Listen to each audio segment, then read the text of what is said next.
है एक गांव की, जहां पर एक सुमन नाम की लड़की रहती थी। उसका पढ़ाई में मन नहीं लगता था। वह 2 बहनों और एक भाई और माता पिता थे। उसके माता पिता को बस एक ही डर हमेशा लगा रहता था कि कभी भी उसकी लड़की के साथ गलत ना हो जाए। किसी के डर के कारण उसके माता पिता और चाचा ने जल्दी जल्दी सुमन की शादी जिस लड़के से हुई, वह सुमन से 10 साल बड़ा था।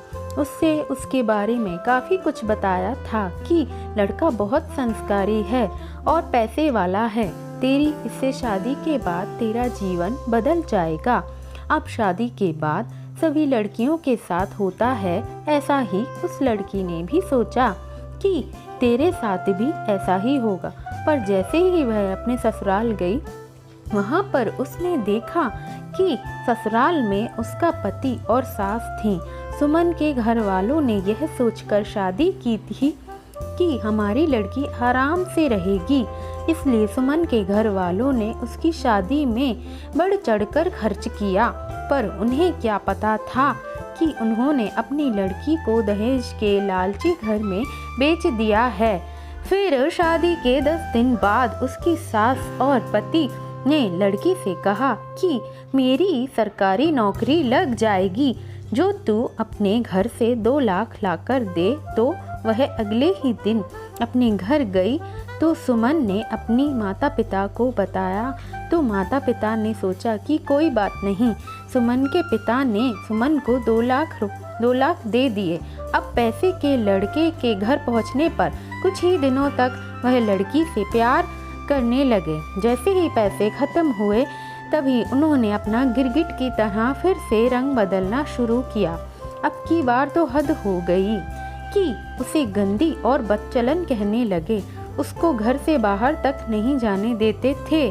अभी 5 महीने हुए थे सुमन की शादी को, तो अब क्या होना था और भी गलत होने लगा।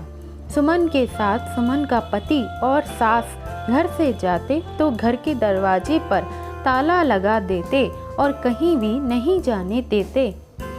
वह अपने घर वालों से कुछ बात करती तो वह तभी उसकी पिटाई कर देता, जिसके कारण वह बहुत डरी सहमी सी रहती थी और ना ही उसे फोन से कभी भी अपने घर वालों को बात करने देता था।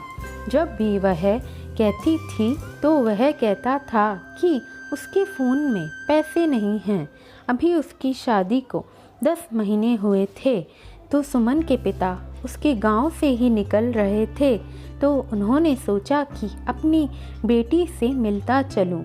तब सुमन के पिता सुमन से मिले तो सच्चाई का पता चला। तो वह अपनी बेटी को रोता देख बेटी को अपने घर ले आए। घर आने के बाद सुमन ने सारी बात पिता को बताई। फिर पिता ने उस लड़के से सुमन का तलाक करवा दिया। अब सुमन अपने माता पिता के घर स्नातक की पढ़ाई कर रही थी और पढ़ाई के साथ साथ छोटे छोटे बच्चों को ट्यूशन पढ़ा रही थी, जिससे उसकी रोजी रोटी चल रही थी। सुमन की ज़िंदगी में धीरे धीरे खुशी आने लगी और वहाँ अपनी ज़िंदगी से खुश थी। दोस्तों, आपको यह कहानी कैसी लगी कमेंट में बताइए। धन्यवाद।